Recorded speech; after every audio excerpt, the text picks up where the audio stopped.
I like your necklace. Thanks. It's a custom made. I don't know what you call these again. Love bomb collar. Love bomb collars. I was just gonna call it a love collar. I was like, that sounds different. Missing something. But yeah, It's how I I don't know yoke this you one to because me. I have one. It's not in the frame that I also like. But there's something about this one with like the fabric and where it sits and just like the The measurements. I'm just beads. like, Yeah. this It feels makes you good. feel good. And this, it's I'm like a whole thing.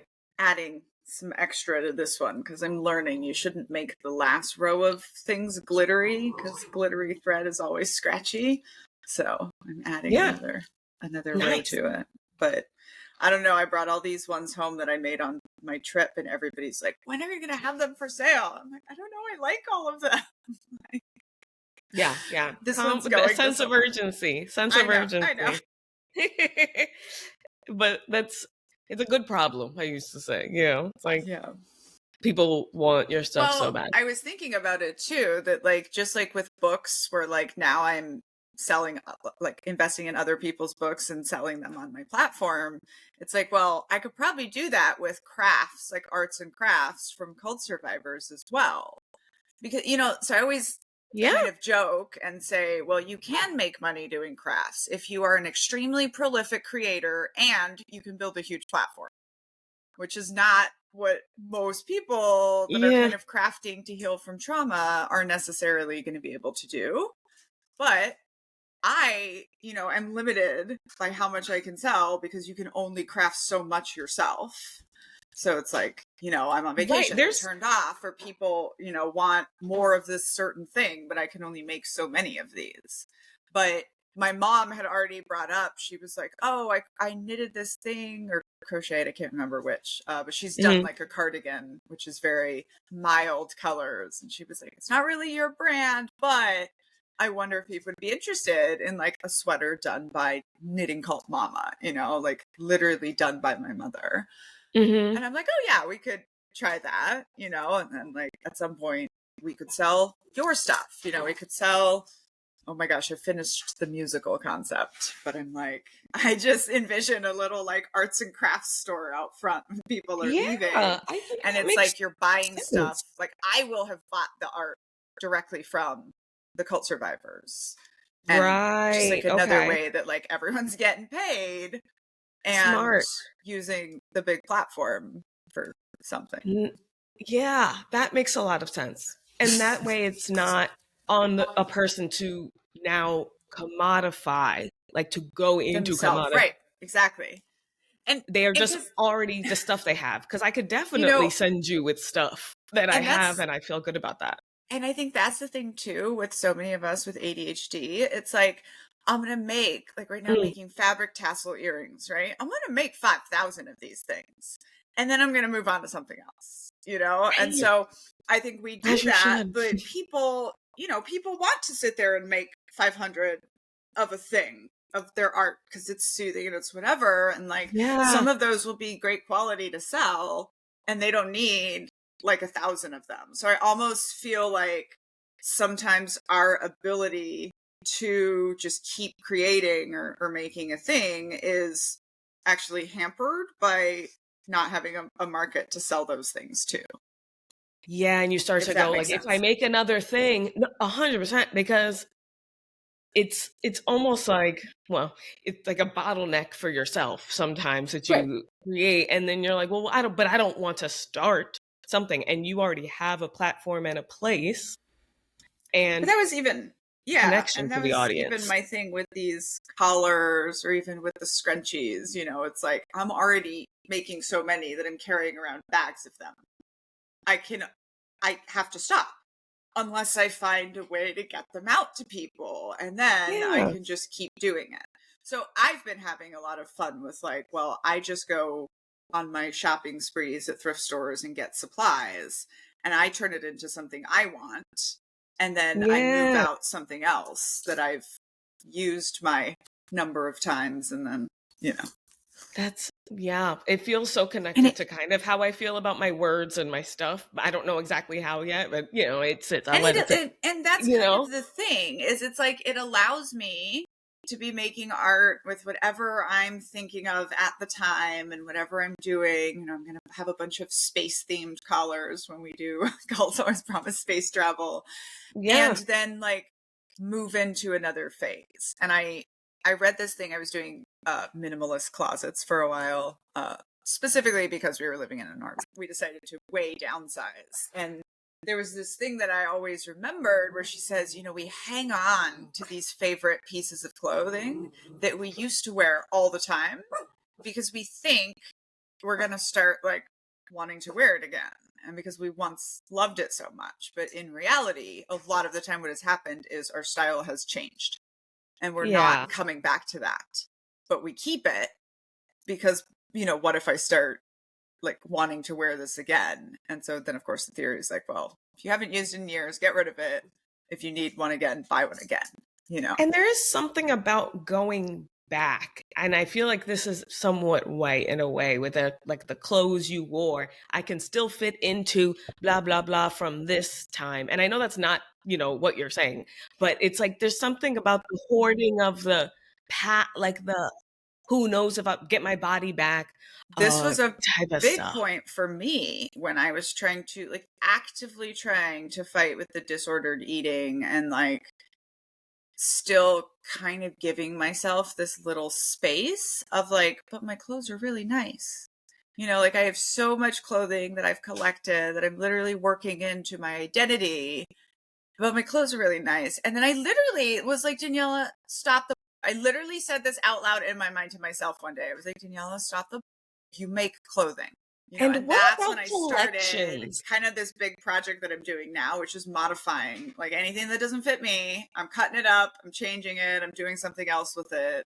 And I've made these super cool things like take a dress and turn it into a jacket. And, you know, like I've literally invented things and discovered things through like tearing apart the clothes rather than just saving this pile of pants, you know, so like flowy tropical pants, right? With the elastic at the top. That's for me, the first thing I grow out of when I size up.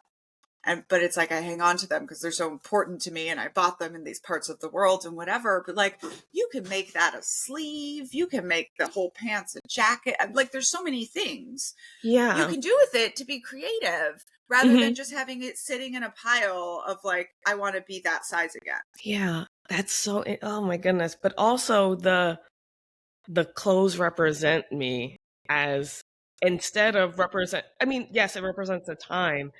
I just think because in Black culture, there are times and trends and stuff. There's like an aesthetic thing or a trend that happens within whiteness where like something looks good because everyone, there's a lot of representation in the clothing versus just it being clothing. Like it's just clothes. And like where you, because the consumerism of I bought this, my hard-earned money, or I fit into this, or and your identity. This idea of like you keep these, it's almost like aspirational clothes, right? Like I once fit into like this, I'm gonna get back there. So I'm proud of how this story ends, right? But I was like fully this toxic, right? Just getting out of the military, getting married. Like I was still in the military when we got married. And I was like, he got, you know, he's wearing a beige suit that you can wear again. And I was like, I'm going to change this into a cocktail dress. And like every year on our anniversaries, we're going to wear it. And that's how we know, like, we're not getting bigger, right? And that's just like keep ourselves in shape, right? Like I said it in a way that I thought was right, whatever. Well, just recently, none of that surprises me. But Lou, the Ethiopian tailor man here who can do anything, and he changed it into a so took it from a cocktail dress that didn't fit me anymore and changed it into a corset that's like expandable in the back. So like used the extra fabric to make it literally something that can just grow with me. But also from just being a dress in a box that I wasn't using to being this corset, like I've already used it many times in and like the representation to represent your value in an outfit on a day in the past is so American. I want you to embrace that story way like that's white womanhood. Okay. That is Yeah. not a black, that is white. And I see it so much. I honestly, I told you I was starting Pure. I can't finish the intro without being like, what, you guys, not in like but like, whoa, y'all need to talk about this, So because white. Yeah. we can't, there's no way we're not going to be able to help you out of this one, because this is self-imposed suffering, but also the like self-slavery that white women are doing to themselves. Remember the like, I wish I could wear orange. I did it, like this cage you are yearning for. I guess Black women do discuss it. It's like that you would put it on every year, and like the superiority and Check your stagnation. I size. remember. Yeah. Yeah, no, not, what would I call it? Stagnation supremacy. Like, being like, I'm still like I was then. Why is that something positive? I'm gonna remember this thing. Whoa, And it happened already. What do even you live for? I mean, even just the worst case, I think fear, like now that I've been healing for a while, I'm like, I was killing myself for 20 pounds, right? And this idea that you just like, you either are working all the time and punishing your body and dieting, or you're letting yourself go and you're 300 pounds automatically, and like, and what if you not were? that's right. That, like, there's still, and what if you like, were? so much hierarchy to unlock there, but like, also just realizing that like my reality is not in just trying to heal and trying to be healthy. Like, it was an almost not noticeable shift, and yet I was so terrified, like, and for me it was specifically like not having a flat stomach.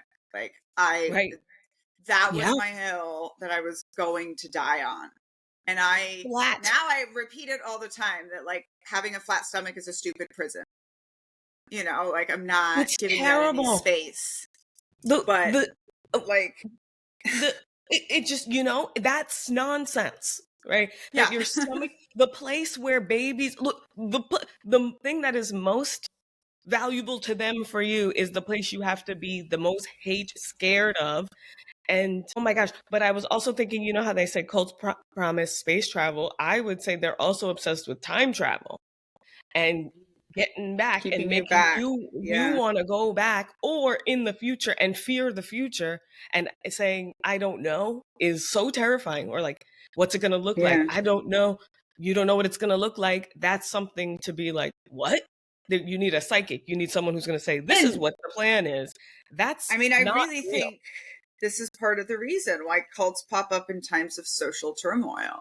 Yeah. And if you think about what was going on in the 60s when all of these white cults kind of started, it was like, social advancements are scary. I would say the white cult started with colonialism. Sorry, I meant our latest round of the well-known, those white cults. The mainstream. Let's go mainstream, whatever that means.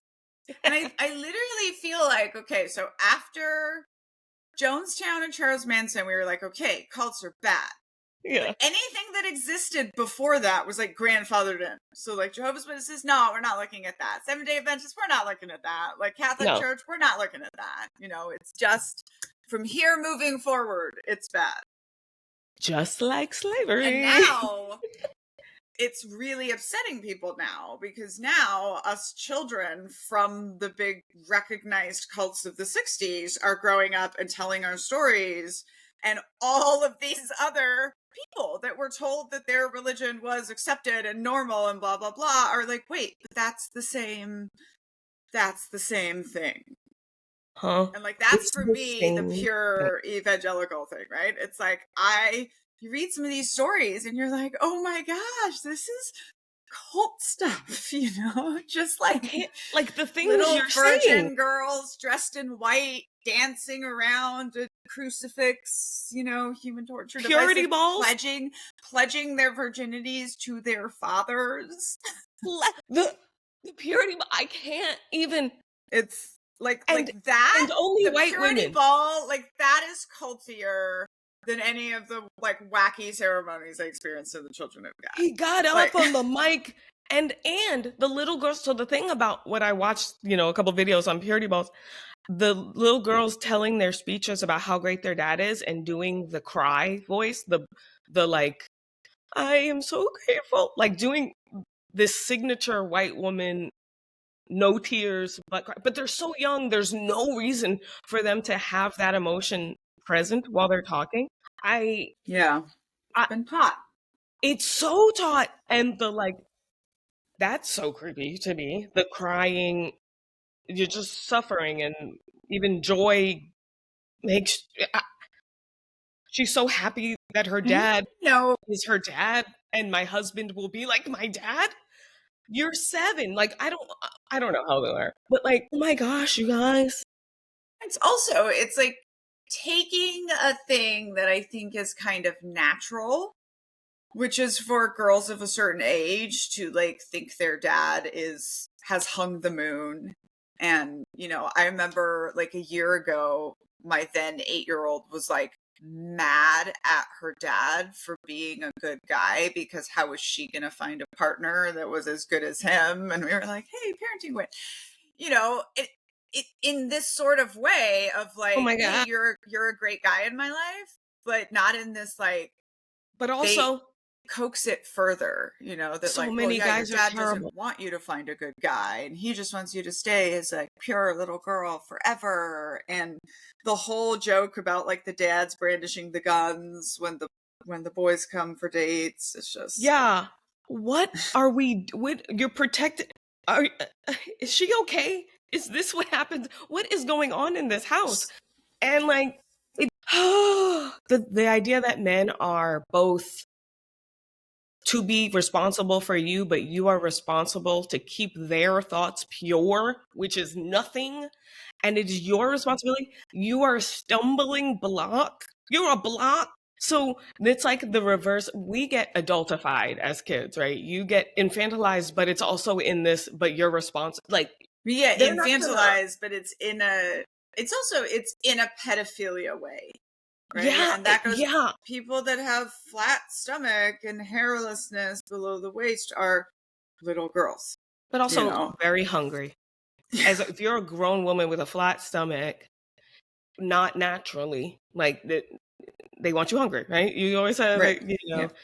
Yeah. And so I, which makes me also think of the showers and the cleaning, and you know how we talk about white men and the lack of cleaning, and like just the self-care. So I was live just talking to one of my friends, and I was complaining about this phrase with the bathwater. I think I've discussed it here, but throwing the baby out with the bathwater. And I was saying, like, why are white people so against plumbing? You could just drain the bathtub. And then someone commented, and like white culture, they were like, this is white culture, right? I was like, why are you guys throwing out the windows? You're so against plumbing.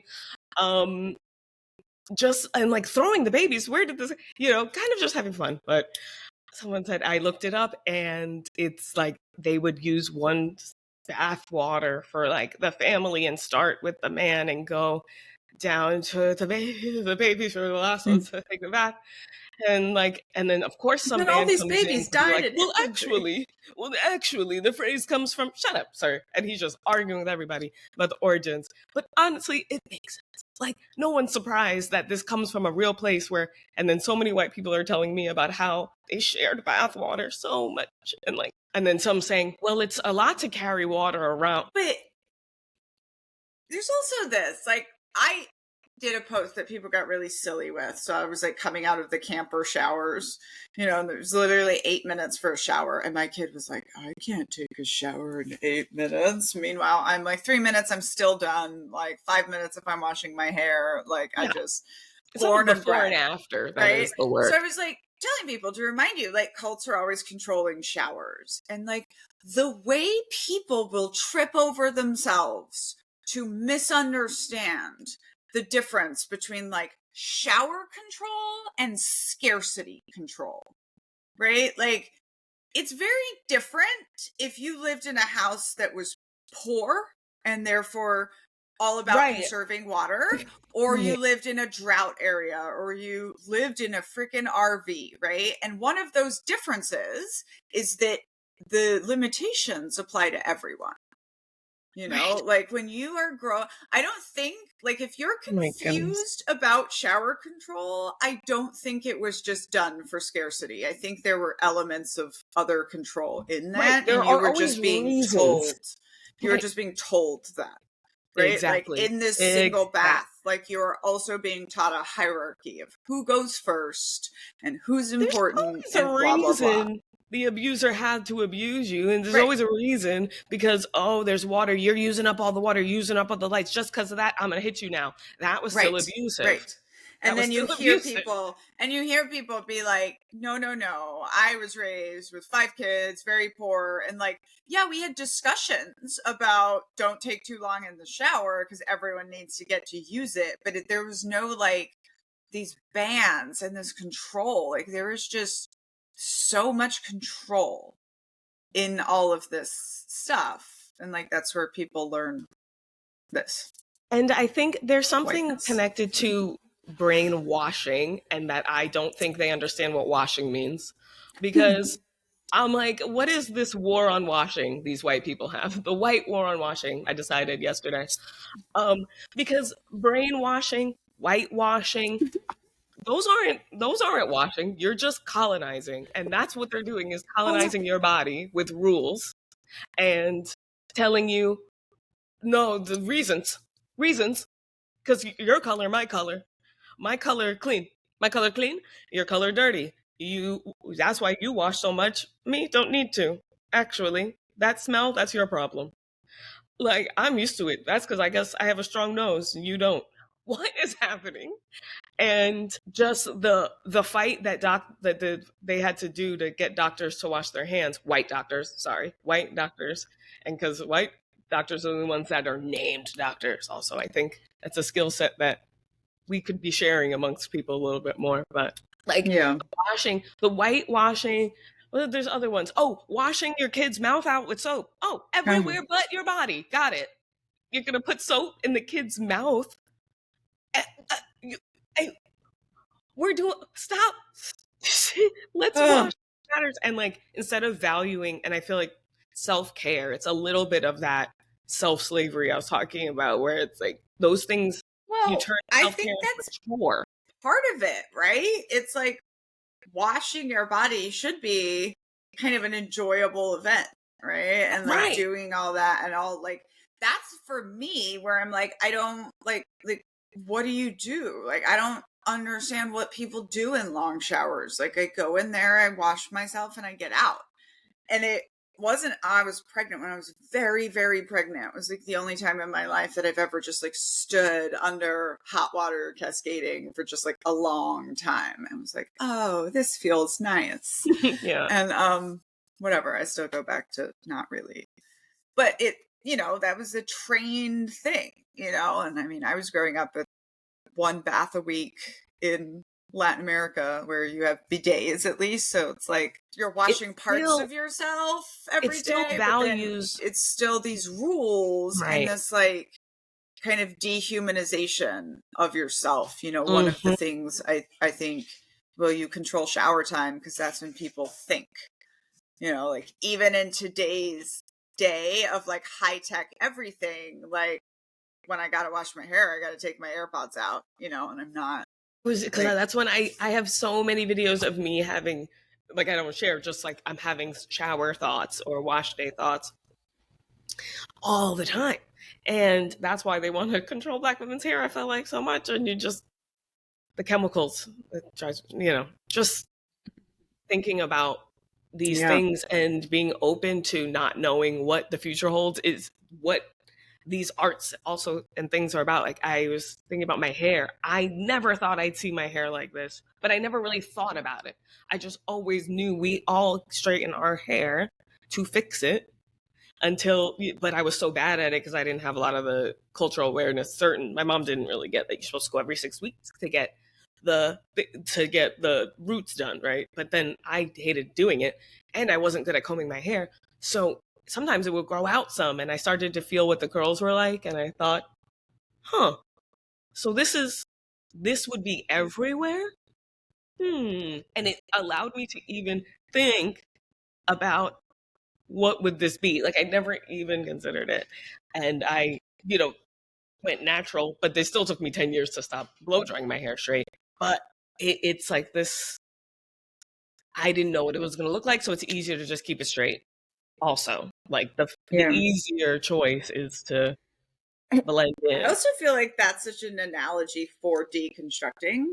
Mm-hmm. It's like you don't know what it's going to be like. It's hard to explain, or even like trying to explain higher education to people who don't have it. It's like, no, colleges don't teach you liberalism. They teach you how to think, how to craft an argument and how to, and it's when people don't understand that, it's hard. You have to kind of go through it to be like, oh, now I see what this means. It's like something about like also the way people think about soft skills as easy skills, right? And they're like unnecessary in business school, especially is where I really saw that. And just people being so annoyed they had to take soft skill courses.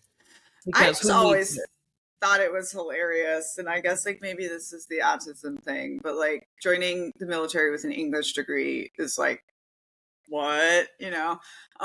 So it's like the only one and 180 officers, and just like, and then people being shocked that I do like well on tests and do well. And I'm like, yeah, my degree is in manipulating the language that you are all speaking in. Like, how soft of a skill is that? It's right. Like the word humanities is like akin to easy. The humanities, the humanities. This is one of the things I find interesting with all this AI and robot stuff. It's like, oh, we're going to come full circle back to where being an artist and having like an arts education is like the highest thing, because all the science, math, and technology, like that's all stuff that can be replaced by machines. You made yourself. You made yourself. They still don't know. They still, no one has ever created a machine that can crochet. Right. Right. That we're humans. Like they said, make yourself thing that other humans can replicate, but they cannot make a machine that can do it. but we're taught to be, when you're, and I want to call it something else, maybe brain hacked. You're like, because it's not washed. I'm thinking about something. It's definitely. I wanted to say something about it. But you are just, or brain trained. I think that's what I came up with, because you're kind of trained to look for these measurements of moral goodness. But what if you never were trained to look for them and to identify with these as indicators of humanness or worthiness or, deserving of consideration and listening to? Like there's a, I don't know. There's a self-dehumanization that is so ingrained in, I guess, I feel like it's like Christianity and the likes, or like patriarchy, maybe patriarchy. They're all in the same like downline, I feel. Because you just label something good for the earth and now it's fine. I'm a religious leader, so now it's okay because I lead religiously. What? In doing what? Religion. All right, L. Ron Hubbard. Now we have L. Ron Hubbard. And there's just always reasons, right? It's religious. It's not your business. Leave it alone. This is what I always feel every time people, so I think one of the things that confuses people about cult leaders and dictators is that like, they're all following the same patterns because they all study each other, right? That's how they learn how to do it. But they all think they're going to be the one that gets it right? Like they're going to be the one that it improves. Like they're going to be the one that it works for. And when we study it, like pattern people, and like we just see the patterns and we're like, this is gonna break just like this. And and then sometimes I feel like we say stuff and then people are like, it's almost like growing up just pointing out things that are very clear to me because I'm an overactive listener, and people go ha ha ha ha. They laugh, right? They laugh so much, and I'm always like, I get why you're laughing, but I mean, I'm not mad at it. I don't feel like they're laughing at me, but I'm just saying what I'm seeing. And just like very observational. And I guess that's fine for me, but it's noticing that if it taught you to pick itself. There's like a projection of need, and like you need this man. A man needs to be needed. I mean, he doesn't. He doesn't. Like, he's fine. Everyone was fine, but it's like he needs to feel needed. So you need to. Oh my God! Like, no wonder y'all are all stressed out and feeling very tightly wound. But you're the one doing it. So like no one's gonna save you from this, especially. And I don't really want to be the mammy role that comes in and goes, white women, like you go through trauma too. That's not what I'm trying to. Sometimes there's like this comparison in order to compete and say which is worse, and like leave that out too. Like that, I'm just connecting it. I'm not like comparing it. Yeah. But it's been very interesting. Like white people could really talk about white culture and they would be so embraced, as you know. Like we want you Yeah. to do better too. We want you not to smell like that. I don't know if you've ever heard Black people say that. And I didn't hear this, but Black people say that wet white people smell like quarters or something. I don't know, but there's it's well known, especially in the South, I guess. There's just That's like funny. a smell that white people have when they're wet. Makes sense. Yeah.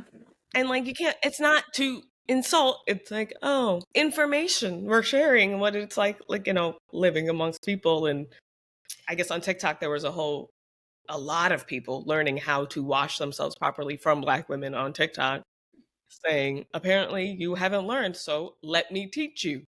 And there is a difference between shaming someone for not knowing something, which I feel like is done in whiteness. Like there's a lot of like, oh my God, you're so ignorant. There's people telling me you don't know what a shower cap is, when I said that the rain shower heads are not for Black people. Years ago, people are finding it now and saying like, you don't know what a shower cap is. And if I say, no, you never heard of it? Never. They go, wow, more angry. And I'm thinking, what? If I didn't know what it was, why are you mad at me for that? Why would you ever say you're so stupid or like you're ignorant? White people say that a lot. Ignorant. If that's true, look at what I do for people who I think are ignorant. I make them help them learn about it. It's weird to me. I think it's just like part of the whole denigration of education at the same time somehow, where it's like, no, I mean, shouldn't we all be constantly learning? Like that's just makes you a richer, more developed human. Like everything doesn't have to be this like, I don't know, like it's like resistance to learning. Yeah. I think, but it's to like being told. It is deeper, because I think it's like, well, if you learn these things that you didn't understand before, then you have to go back and reinterpret your life with these new things existing. Right. And then like, so like if you only realize you only learned how to wash yourself well as an adult, like now you have to actually go back and think about the fact that your whole life you've been walking around smelling like a wet white person. Yeah. Right. And that's hard for people. It just like, and I understand that is hard for people, right? But it was happening anyway. Like there's some element of like, and there's also probably this idea of like, because now I'm like, okay, I need to go find these TikToks, like now I'm like, okay, but like, what if you don't know what you're missing? It's almost right? Like that's the whole deconstruction thing, right? The sponge thing you were talking about. Yeah, exactly. I'm like, that stuck with me because I'm like, yes, exactly. Because it's not in the product, it's in the process. It's never about what you're using. It's why and how. Right. You know? And you can't plan for that. I will say I have found out that I do wash my legs, but I don't dry my legs. That's never. Fine. And I don't know why. I do. Because, I'm always upside down scrunching my hair, and then I'm like, legs soaking wet, just like. That's funny. I I dry legs first because I don't want the towel to get soaked. I don't like when it's like super wet when I step out. So it's very, we just very like I gotta start from the bottom this way.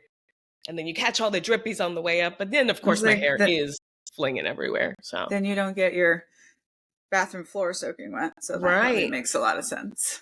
Right. Because I hate stepping back onto it and it's like soaking. Ooh! There's just the feeling of that sounds terrible. What I hate is doing this and the towel's wet.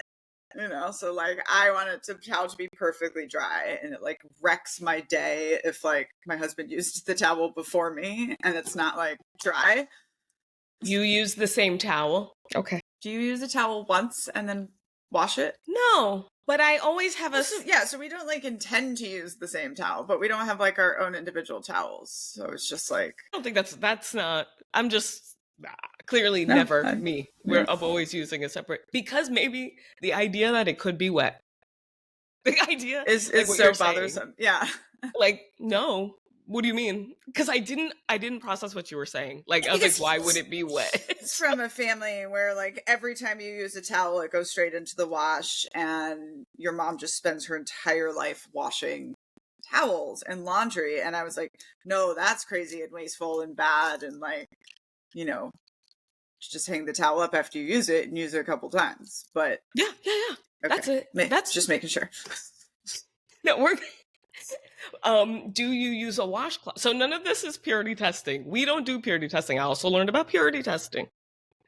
White people, stop it. Okay. Y'all with the cancel culture, purity testing, all or nothing. That's what you're doing. You're also like, it's like shun or don't shun. That's what it's the silent treatment of society. Oh, I like that. Because when we ask questions, and if I'm ever asking you like about this white people thing, it's never going to be like, ew, and then point and everybody calls you stinky girl for the rest of your life. Like that's white. Well, I think there's another element here, which is tied to purity culture and basically white kids being like 5 or 6 years old and being like, okay, now privacy, like you go in, you do all your stuff, you blah, blah, blah, versus the more village situated, like growing up, seeing adults showering and learning how to clean yourself. Like, I feel like under American whiteness, everything you learned about showering, you learned by the time you were like 6 or 7. And then like, that's how you shower yourself. Yeah. And even so in the Black community, there's conversations about BBLs, the Brazilian butt lifts, and just, I brought it up before, but we talked about the woman who had her sit-down air was smelling bad. And a lot of Black women came on to discuss like a lot, sometimes when you're growing up and you already have this much, going on this many curves, this many folds, you learn how to wash that specifically. But then if you get surgery, then sometimes there's that element of it that you're not prepared to take care of this body. You were grown up taking care of a different body. So there's that. Then sometimes it's incisions and there's other things, and people came in from all elements, lymphatic massage people talking about it, and it just became this community discussion of what this could be, what it is, not just but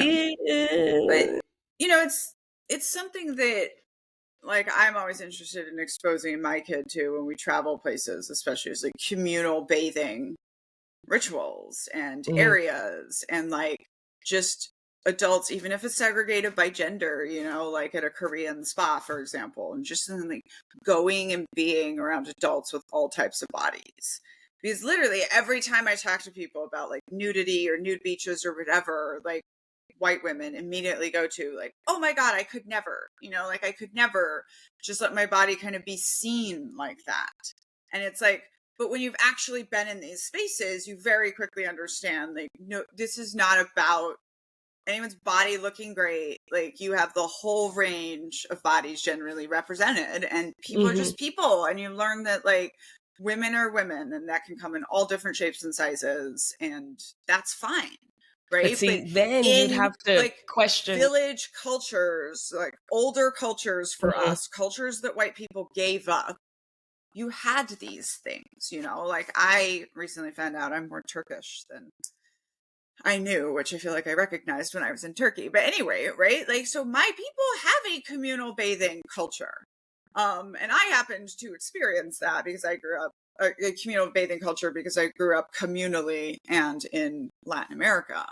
So like I've always felt very differently about that than like, now I'm noticing a bunch of Korean spas are allowing swimsuits or even requiring swimsuits. And I'm like, it's smart for your market because it's the only way you're going to get a lot of white women to come here. But it changes the whole thing. But the amount of women that I know that would never be able to like be naked or even sparsely clothed like around people and their friends, and like we've gotten so far away from these just communal bathing cultures, I guess. Yeah, but like but also it's a self-acceptance culture because it's not really about the bad. Right. It's they could never, I could never. If she calls back one more time, then well, and if you think about it though, right? Like if you don't have those kinds of experiences, like when are you getting exposed to bodies in like an individual white household? It's like your mom talking about her diet and her whatever and blah blah blah, and like women commenting on each other's bodies through clothing that is always very curated to make you look a certain way, right? And that's flattering. Like, one of the things I always describe is like when clothes is armor. Clothes says so much about how we are confronting the world, how we are blah blah blah, and like when you are naked, you don't have armor. And it really changes like conversations. I'm like, I've never had anybody at like a nude place come up and be like, so what do you do for work? Like it's just not the first way that people start relating to each other. And it's hard to explain, but it's just like, no, people are just more people-y. Like all the rules of don't be a creep still apply. But you're just like engaging in the world without armor that, since most of us don't live full-time as nudists, like you're used to having this armor on you all of the time. It's so interesting because I also used to say, like how we feel about our bodies is going to determine basically how we feel about everything because it's the only thing you actually own at the most is your body. And if you're trying to own everything else and possess and own your image, or this idea that picture perfect is a phrase that makes sense, I don't know what that means. Picture perfect, still in the past, and we look at it. I don't know what happens in a picture perfect something. But the immediate like no parts, they're bad. Your body is inherently terrible, and if someone were to see it, they would know. And what does that do? How can you have compassion for other people when you barely have compassion for yourself and you think you're just terrible?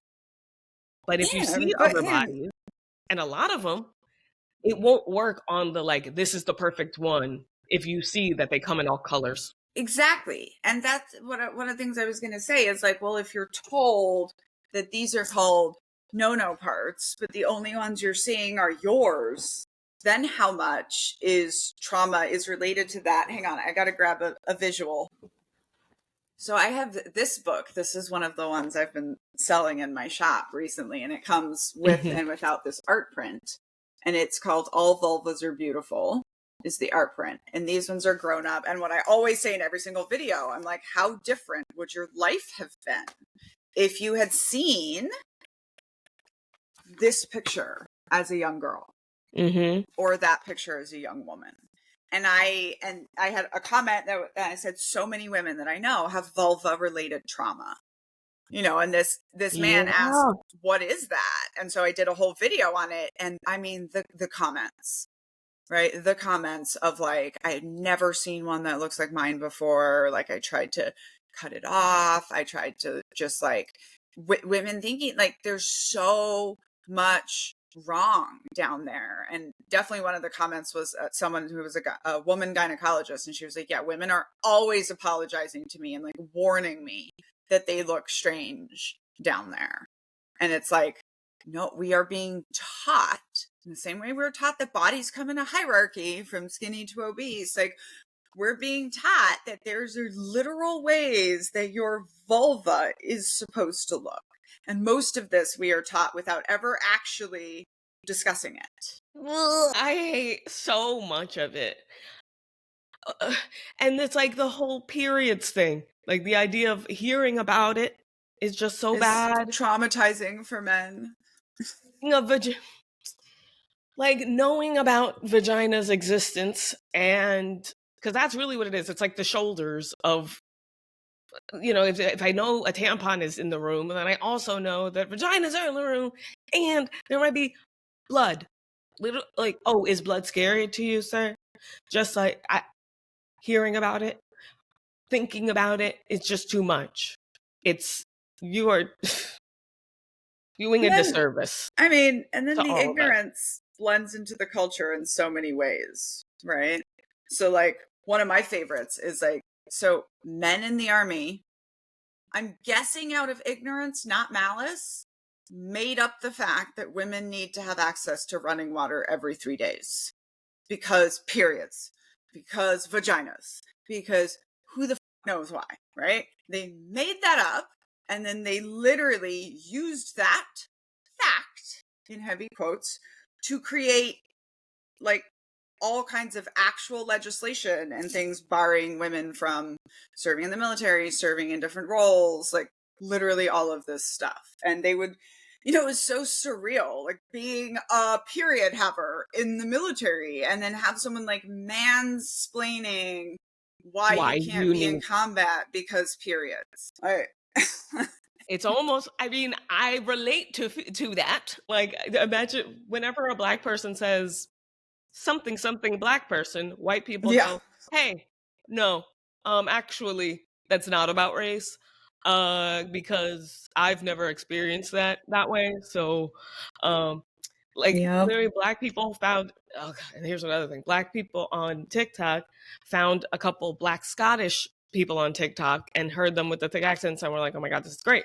We see you, this is amazing. And then, Black Scottish people are like, this is so cool, and everyone's having a moment. And then of course Black British, oh no, my point I was gonna make is that we said, hey, can we come there? Is it racist over there? And here comes a white woman from Scotland, like, no, we're not gonna do that over here. It's not racist over here. We weren't talking to you, white lady. We were talking to our cousins. That's not how this works. And it's just been so interesting to see the reaction, and like even to see some of the Black Scottish people kind of they have to, no, it's great here, it is great here, it is great here, but it is kind of isolating to be. There's not any, we didn't even know that the other ones of us, they found each other. Like the Black Scottish people have been able to find their community because Black Americans came and said, found them. Hey, like, hey, you're cool. Yeah. And I've deemed it embracism is what Black people do. We embrace you, and then you get seen, and then you see each other because you're seen.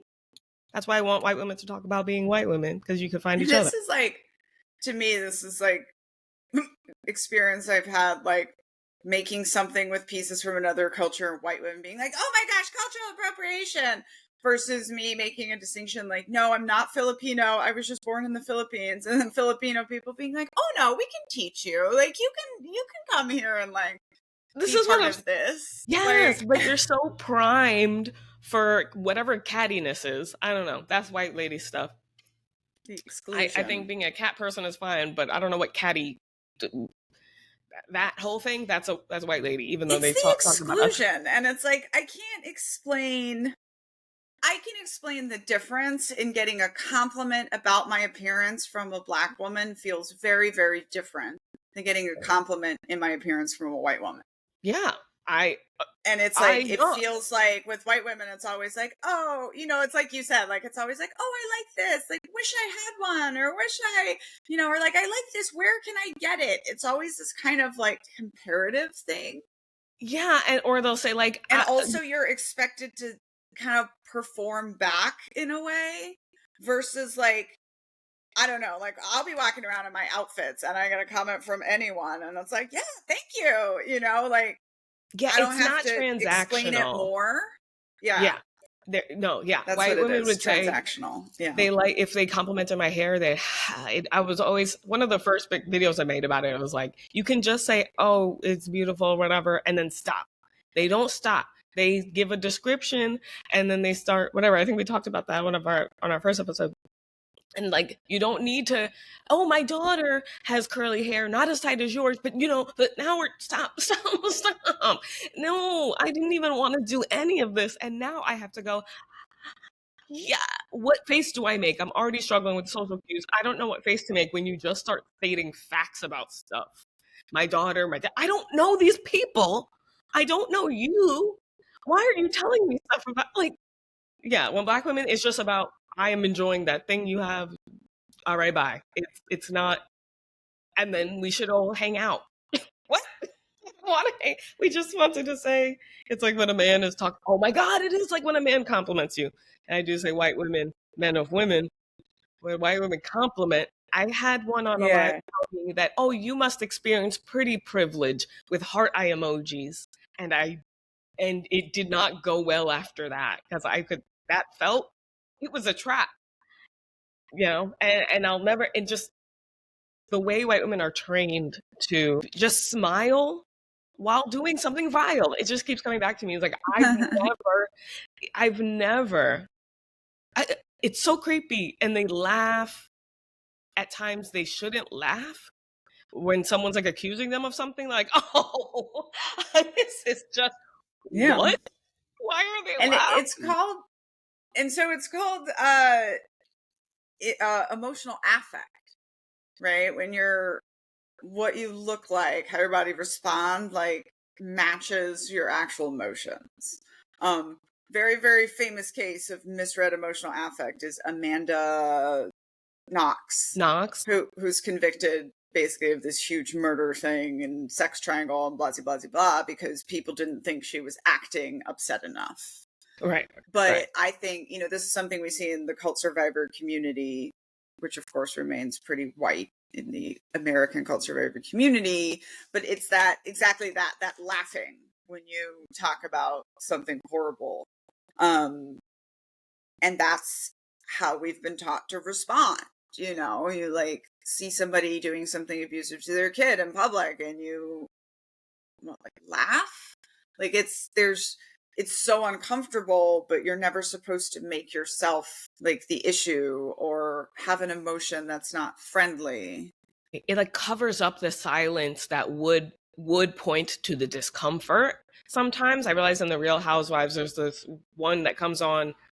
She's always like very loud, from Texas, big hair, lots of teeth, and when someone is being catty or whatever, instead of acknowledge this person is being really rude and making another person uncomfortable, we laugh.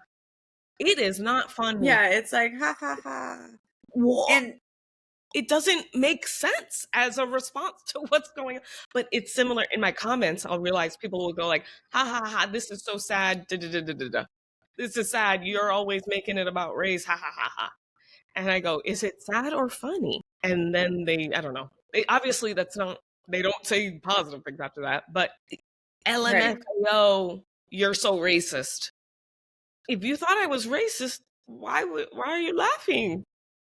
Is that what you think? What's going on? If you're so oppressed, you wouldn't be laughing. Well, we do. Always get this one, like, it's like, hey, can you start a cult? Or, hey, I want to start a cult. Any tips? LOL. And then I always respond with like, actually, the abused, trafficked victim, child victim of cults is probably not the audience you want to make your cult jokes to, and then they're always like, oh, it's just funny. Okay, I'm telling you that it wasn't funny.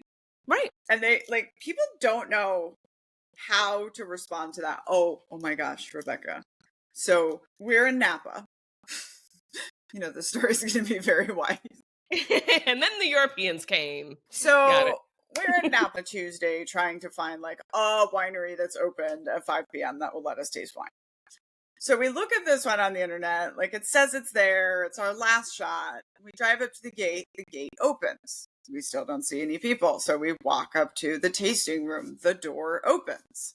we don't see any people. So my friend decides she's going to walk around and try to look for someone. I'm like, I need to use the bathroom. It's there. So I'm using the bathroom.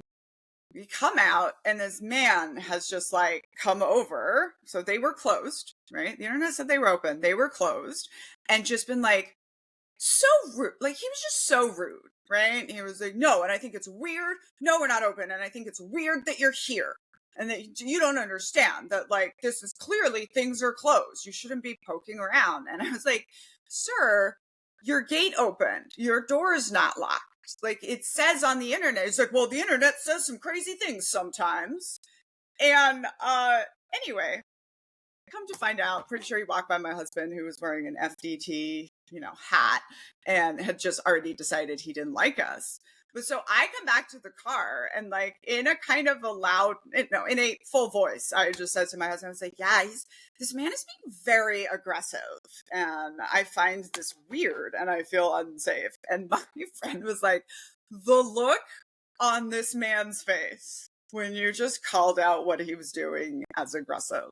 Like, I didn't say it because he was behind me, but he was like, what do you mean aggressive? And I'm like, you're literally, I didn't turn around to explain it to him, but it's right, like you're yelling at people that came to your winery looking for wine. Like that's weird and aggressive way to interact. But it's just like, she was like, yeah, he's never been called out on his life, probably on his behavior like that in any sort of way. It's kind of weird. Like I said on live once, like the consequences have been managed around you. That's what privilege is. It's like having consequences managed around you in a way that is unnatural. And white men, like the idea that you would say directly what is happening in whiteness, I guess is just too much, which is why I didn't last. And just like, you're not supposed to point out things that are happening when it hurts someone's feelings, regardless of the fact that he just made you feel uncomfortable, and now you express that. You just expressed that you were uncomfortable with his behavior, and that made him uncomfortable. That he was more uncomfortable not being able to control you, and then situation. It's like when people, try to control the language people speak, and then they're like, because you could be talking about me. Well, now I'm definitely talking about you. You created the situation by getting all upset that it might be something, that now it is something.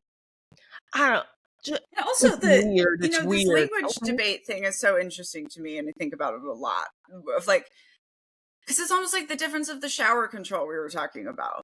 Like, so let's go back to our thing. We talk about, like, Rebecca says she prefers the words fiber artist to the crocheters and blah, blah, blah. Knitter hard ER. Yeah, because it sounds funny when white people say this, like, hard ER, right?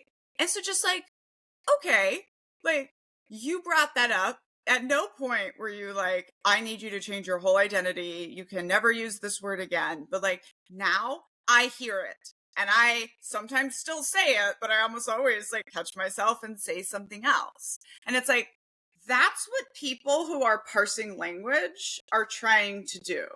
They're trying to get you to understand that, like, my other example was like the sacred cow thing. Someone pointed out, like, hey, we're not saying that anymore because it's really marginalizing of this whole huge part of the world. And I was like, okay, legit. I need something that people will understand is the same thing. So now I just call it sacred moose. Mm-hmm. And it's like, I had never thought that through before. Now that you pointed out it's problematic, I don't want to be problematic. So I don't want to say it.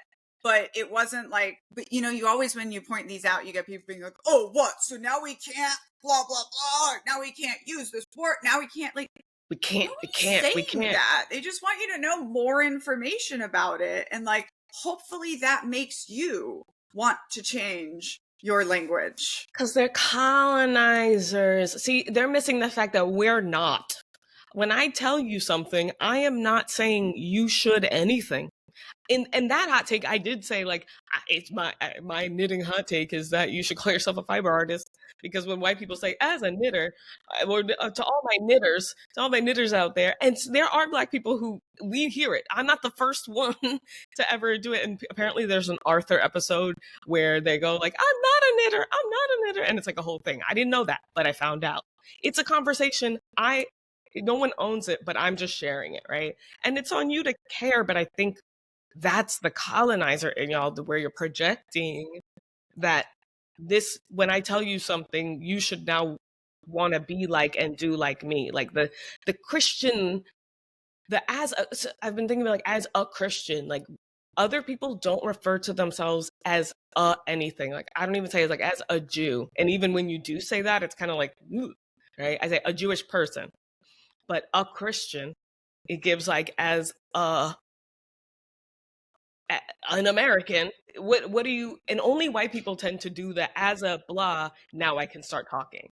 There's like you're supposed to know this about me before I say what I'm about to say. White women go, as a white woman, as a white woman, as a neurodivergent, as a, only white people do that. I was gonna say only white women, but I don't know. White women, they know, they don't see me as like a thing. That's why we would rather prefer them in the conference room, because if you look at my comments versus your comments, white men generally, they come in, they try to, the origins of black and white thinking is blah, blah, blah. They get tired out. But the self introductions, the agendas, this is why you should care what I'm about to say. But it's like that self insert of slavery. As a Christian, you just dehumanized yourself. Because also it's like, I'm not allowed to question that. Well, I think there's something interesting to what you said too, that like white men are more rude to me, I think, because I'm not supposed to be, I don't know, race traitoring like that or something, like I'm supposed to be like, you're already wrong, but I'm supposed to be right. Mm-hmm. And I'm like I always had this thing where I described that like white Americans are fine with multiculturalism, many of them, many especially on the left, if you have an excuse, right? So it's like, well, Rebecca, you're biracial or you're Jewish. The amount of times white people have begged me to consider if I'm Jewish so that I can explain why I'm not a Christian, right? The fact that I would choose to lean forward with Latin identity when I don't have to. If only I could reassure them that Portuguese or Spanish was my first language, then they would have an excuse for me teaching to raise my daughter in these languages or like keep these cultures. But there's always, and I, tend to explore this in writing Un-American, but there's always this subtext of like, but Daniella, you can pass, but like, but you can pass as a white lady from Texas who has nothing interesting about her. So why wouldn't you? Yeah, that was like why I don't say biracial. Go on this whole journey to be like, that chick's boring. I don't want to be her, after trying really hard to be her, but never, I could never actually lean into it, right? Because I could never actually just be like, it's not a thing. That's all I am. That's all I think. That's all not I a person. Wear. Right. Yeah. That's a role model. There's nothing inside of that. There is no, none it's an of those, outfit. It's a uniform. That's it. It's an aesthetic. Black people are a community. We're not an aesthetic, but white people try to take it and wear it like an outfit. And that's where you get appropriation, is like this trying up, like it's like blackness is something you can try on, and not that you just are, or like just chill out, everybody. But you are just part of it. You can. Yeah. You can buy this outfit, put it on every year on your anniversary and say, this is who I am. I'm her. Who's that? A lady in an outfit. What is, got it, just like everybody else. But that's why it's like the self dehumanization that you're doing. And that's why you don't see the humans of everybody else, because you don't even see yourself. And if you saw us and how much joy, like, when I made the choice, like, no, I'm not going to say I'm half white. I'm half white. One, I'm not a pie. I'm a person. I'm not half anything. I'm black. If I say I'm black, the only people made uncomfortable by that are people who want me to say, but I'm mixed with, I'm mixed with as some kind of like, that's why I'm this. Like, I let people know I have a white mom because I talk about it sometimes, but it's almost like, it's funny. She has a white mom. I don't give off white mom because that's a whole other thing. I'm very proud of that. And so like I have stuff I work against too, so probably just pass it down. I was gonna Yeah. ask you, do you use a washcloth? I use a loofah. A loofah. Okay. Cool. That also works because that was the question I was gonna ask you before, and I was like, It's it's like, not what are you a purity cleaning type. with? But I Yeah. also think about tattoos as something where, because I also in the Real Housewives of OC in the beginning, it was like there was something very big against tattoos for these white people. Oh Yes. my God, these girls, they don't have, no tattoos. Oh my gosh. Meanwhile, I got 2 out of my 3 before I was 18, and we all just like knew, and no one seemed to. Like, not that the parents wanted me to, but there's just not this, there's an adultification to Black people already. And there's that infantilization to white women where it's like, no, a tattoo indicates adulthood or something. Yeah, I was gonna say there's a couple things. Like it's definitely a purity thing, right? Like don't get tattoos. Don't. My mom made me promise to not go on Oprah and not dye my hair green or any crazy colors. Why not Oprah? Just meant don't go telling your story on television. It wasn't like Oprah specifically. That was just the biggest name she knew. But I find it ironic because now she loves my mermaid hair. But it's this like purity thing of you've never, they even call, right, like undyed hair, they would call that virgin hair. Oh, you've never heard that. Yeah. And so there's both with tattoos and with vaccinations, there's always been kind of a purity thing around those. Blood. Of like, now you've had that in you, now you're unclean. I also think, and it's, nobody ever says this out loud, but like I will get but don't mar your perfect skin. Right. That is, was to my me, first level is of very eugenicist and very yes, white supremacy. To me, that's the first level of it. You put a little black on that beautiful white skin, right there, obviously, right? But there's like all these other kind of like, but what about for us? Like people just see us as people with tattoos. And by the way, like when naturally blonde women dye their hair non-blonde, they get so much backlash from white people, including like I had stories on my video about how blonde is tied to white supremacy of people being like, my literal hairdresser refused to put, black or brown or whatever into this straight blonde hair. They were like, no, I can't like ruin this, basically. It's not even, it's just a color of hair, right? But there's this standard and this reverence. But also I thought about with the whole, as a brunette is usually like, or a blonde. One, we already know. People pointed out that like brunette is a white people description too. Yeah. It's just, we know that brunette is, so it's like the best quote I heard was blonde is colorism for white people. Yeah. And so it's like, you're supposed to be, I mean, that was the thing when I stopped dyeing my hair blonde. It's like, but Daniella, you can be like blonde passing so easily. Like, why wouldn't you? And again, it's not easy or cheap, first of all, right? Like, it's answering that question of like, why wouldn't I? A good amount of reasons. I want also, litmus tests are good. People kind of, this whole like, you want to be bland so that everybody will find you, potentially could find you and like what you're doing. It's like, no. I would rather know if you're going to be uncomfortable that I say white people, because I can't help it.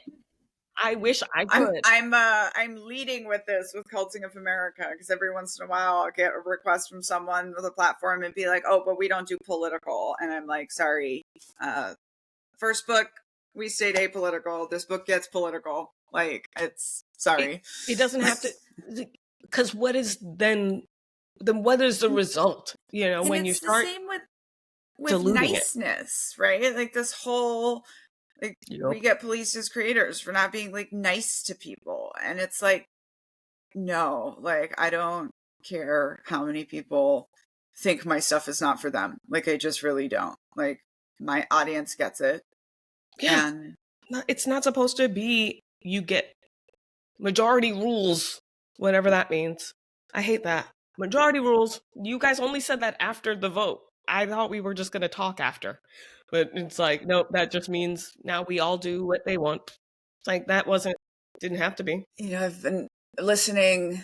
I found a professor of Brazilian history that does stuff in English. And so I've been listening to that because I'm trying, people ask me for recommendations and I'm like, oh crap, all the stuff I know is in Portuguese. So anyway, he was explaining that because when it comes to the question of race in Brazil, you always get told this, that oh no, Brazil's not racist. Brazil's not racist, America's racist. And just he's like, there's literally a unspoken thing that so this started happening when they got more pay equality, and all of a sudden non-white people could afford the airplanes, and that was unsatisfactory for white Brazilians. You're not supposed to be here. If you look at any advertising for private schools in Brazil, it's all little white children, and it was very I remember I've told this story before, but one of the first things that happened after we landed in LA, and my aunt was trying to find directions to this apartment complex, and she pulls over on the side of the road and she asks this 10-year-old black boy for directions and in English, and he answers in English, and I remember just being floored, because you would never see that in Brazil. The working classes that were kept illiterate for a very long time into modernity in Brazil, and that's still an ongoing thing. And it's I had encountered plenty of Brazilians who spoke English, never one that was a young dark-skinned child like that. Yeah. And it has been one of those things that when people are oh, Brazilian don't have racism, no, they do. They don't talk about it. You're not supposed to talk about it. And any conclusivity in that way is anyone who says there is no insert thing. That's my clue that yes, there is. That they don't know. You should never feel that confident. The fact that you feel confident to say that means, oh, you just haven't tried to. You aren't looking for it. And it's this Dunning-Kruger effect too, of they know that the racism in Brazil is different than the racism in America, but they don't know enough to know how to explain that, right? So it's not one drop, it's different, and there's less. And the way racism is portrayed, it's still very much there, right? And it's still very much in the subtext of everything, and in the the colorism and the worshiping of whiteness. But it's even English hard to call out, I think, when you don't have the language for it. Yep, English, everything. That. So just found out actually that Brazil is a country that has had the least popular land reforms of big modernized nations, and so huge amounts of land still are concentrated in these same families that have been kind of the wealthy white political elite forever. Sounds about right. None of that. Portuguese is not. Portugal's over there. It's one of those things it's even hard to put language to, oh, Brazil is a white supremacy nation still, kind of, because the majority of the population is not white, but it's where the white ones are and who's in power, and most specifically where the black ones aren't. You don't have to be white to believe in or be an agent of white supremacy. To be brain trained into thinking you aren't deserving of things and other people are, based on the way they look, giving the halo effect to people and the benefit of the doubt, and not seeing your own value as just a human who exists and feeling the need to work for validation externally. That is enough. That's colonial. That's personal colonialism of your own self. And you don't have to be white to do that. It's just that the white people are the ones. It's being pretty or being a man or being whatever. We're all worse off for it. It's just in from a different angle, different lens, different how. And it's we've all been taught there's a hierarchy, And then you're taught to try to maintain your place in the hierarchy and go up if you can. But what if it wasn't? Part of the right. I think part of the problem is understanding that, what if everything just wasn't in a hierarchy? What if instead of a ladder made of bodies, we just didn't have ladders everywhere that we were trying What to if we were cool with single, we don't need all them stairs. A lot of us don't do stairs well.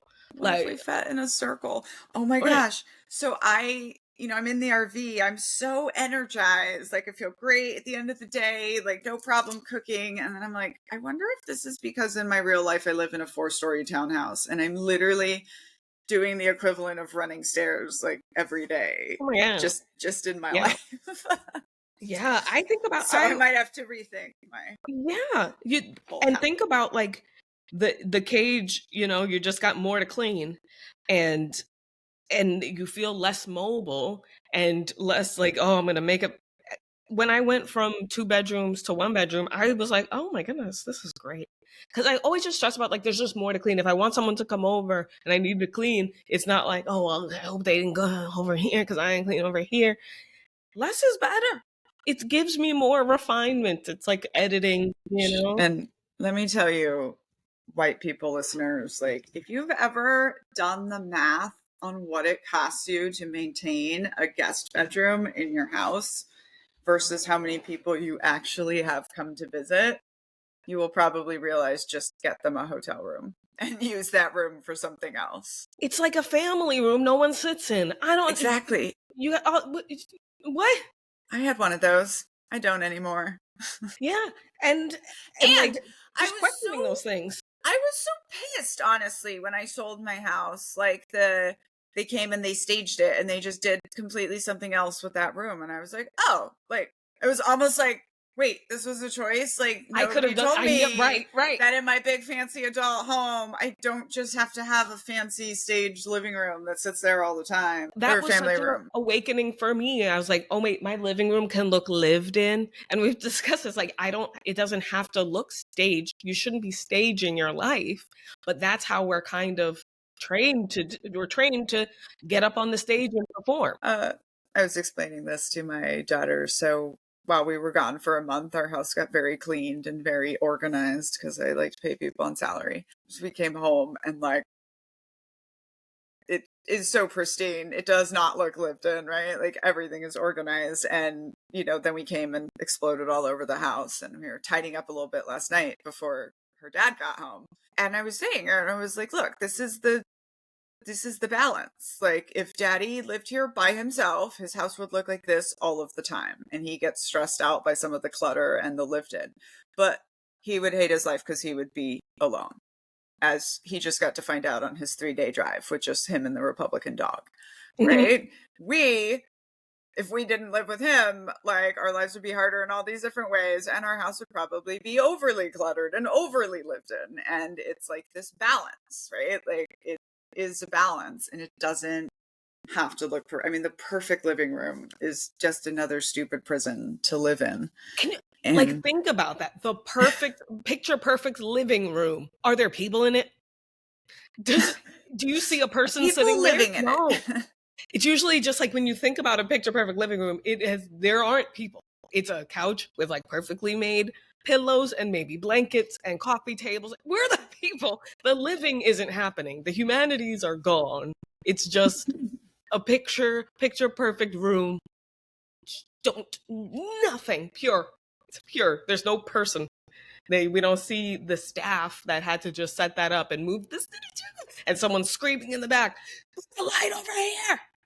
There's all this other stuff that goes into that picture perfect living room that no one lives in. Everyone's scared, but it's pretty.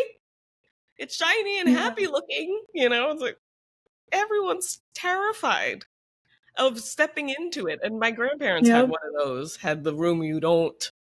And we made this deal when we moved and we downsized and we use every space in the house. And we were we're just using the fancy china. Anytime anyone comes over, we don't care if it's a BFF, we are serving you dinner on the fancy plates. And you know what? They stay less fancy. It also still makes a smile every time because you're serving really fancy plates to people and people love that. And we love that. Yeah. And what does fancy mean? You can use your stuff. You can, I think so interesting sometimes. People will literally rent storage because they have too much stuff. Yeah. And it's like, you are now paying to rent your own stuff from yourself because. And that's when you don't have, when you have to buy in the consumerism of yourself, right? Like you are what you buy, and going shopping for this new thing. You're really excited for this next event because you're going to wear this new dress that you just got. That's the only way you're going to, what? And I've been like, not to, I'm looking that's forward how we're all programmed. Yeah. And you have to, always needing something to look forward to is a hard way to live, because then you get to that thing and it's never what you think in your head, because you spent all that time in your head being like, and then I walk in and then in the slow motion and then, but really you're just like, oh, goodness, hold on. Is there a coat check? There's a whole reality that you have to embrace. Embrace it.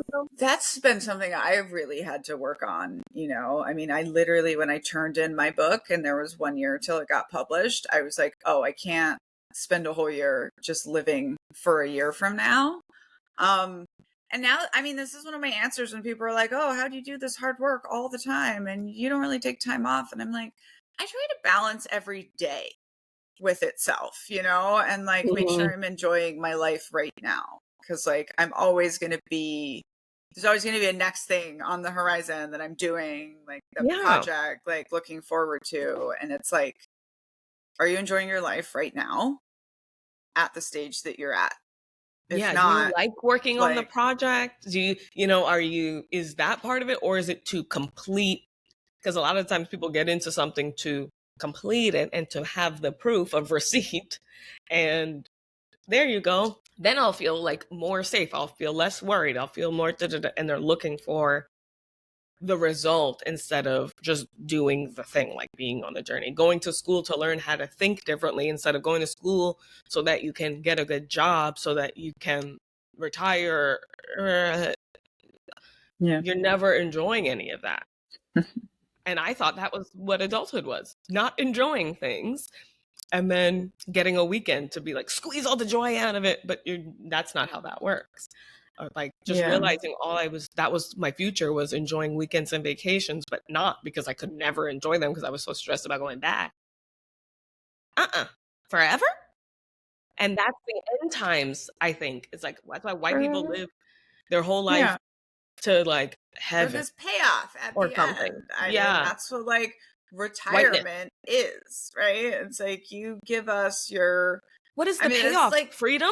That's how we talk about it in the army. It's like, you give them 20 years of your life and then they now pay you this salary, but like you also gave them 20 years of your life and your probably your health and your mental health and all this stuff, and it's like, so my friend Danielle, who loves to travel, she was climbing Machu Picchu, I think, and she always talks about these people that were like these 70-year-old people and they just could not make it up to the top.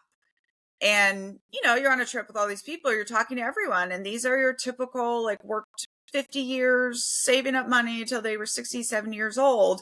And this is their go see the world trip. And they're like too old to actually go see it. And she really like changed her whole life after this, where she like works for a period of years to save up enough money to then go travel. And she's like, yeah, I don't care about getting to 60 or 70 and having just 2 million, and especially the way work is changing, like, are people going to retire anyway, But for what?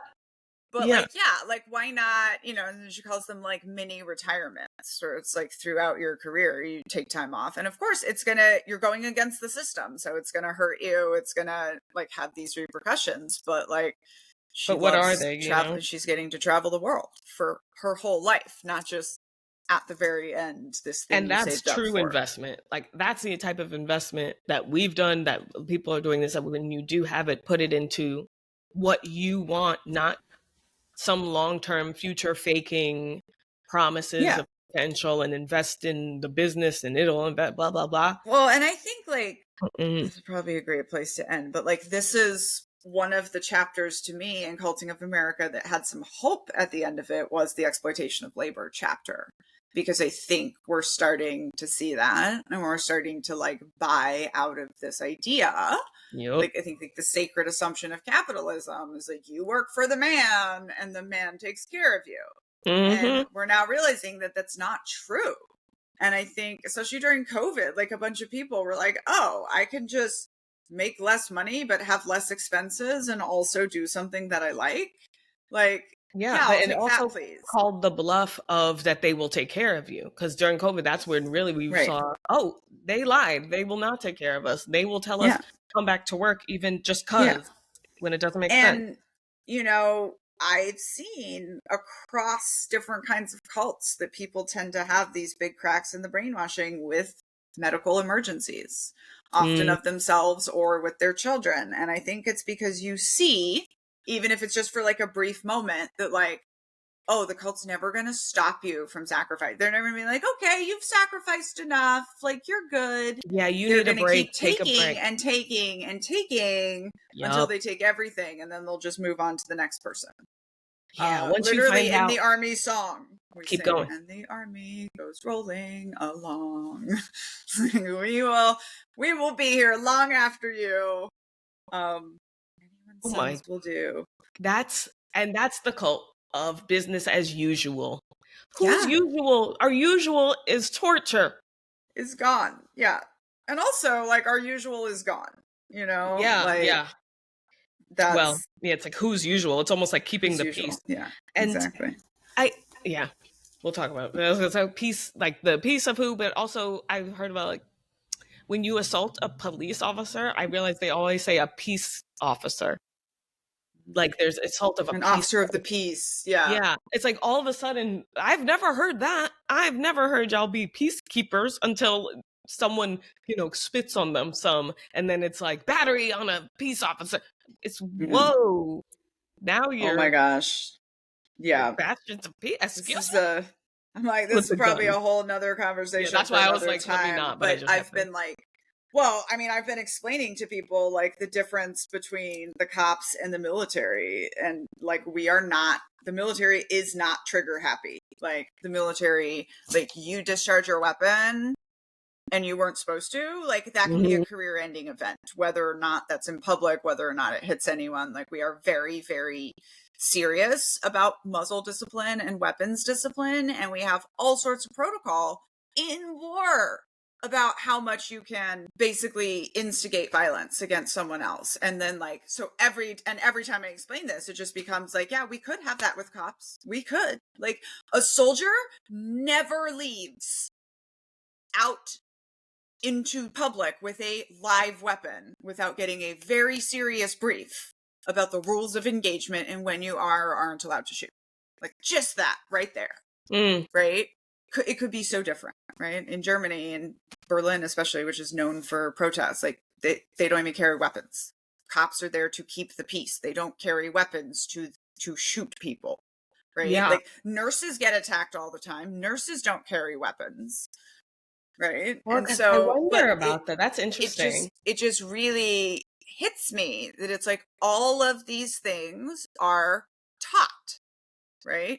The cops could be as trigger safe as the military is, but that is not what they are taught. That's not what it goes back to, right? It goes back to slave patrols and all of this, like all of this stuff that we need to deal with. Right. The PR is so different within the military, because if the military is out, they're in another place.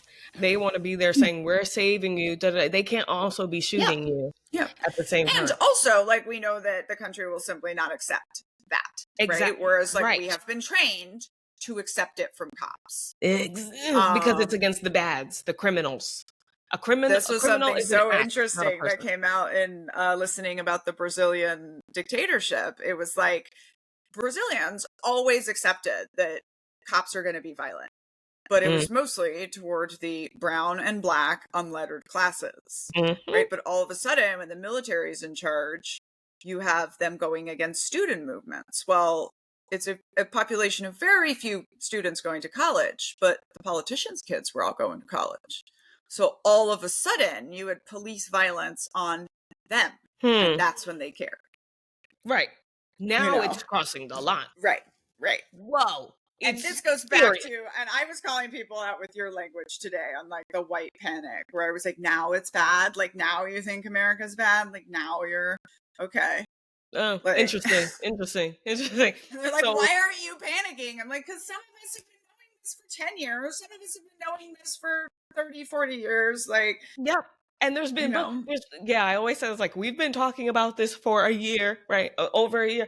I've been talking about this for a couple of years. Black women were talking about this for centuries. How dare I? Whenever people are like, why aren't you more freaked out about Donald Trump? I'm like, girl, you should have seen me in 2016. Right, exactly. Out then. Eventually it starts to sink in. We're in this. Speaking of which, I'm going to go down to the veteran sit-in tomorrow at DC. I like that. I like sit-ins. Part of the pushback. White women should really get into. I've been saying that, like, sit down more, but like sit-ins are good. The sitting and listening, let someone else. Sit-ins are good. Yep, there's a veteran sit-in in DC right now. They're promised sitting to be is there very until human. The troops are sent home. So protesting is mob-like. Sitting is, it's just interesting. Connecting. I think. I like that. I like that. I like that actually too. That was a really good place to end this one.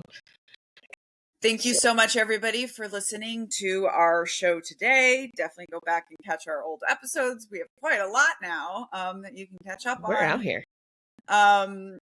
We're going to have Rebecca on our other podcast, Cults and Culting of America. So check us out on there as well. Check out Rebecca's Patreon, where she has a wonderful series on white supremacy and the 15 tenets of it to really get you started if you are new, or maybe if you aren't that new. Thanks, everybody. Sounds good.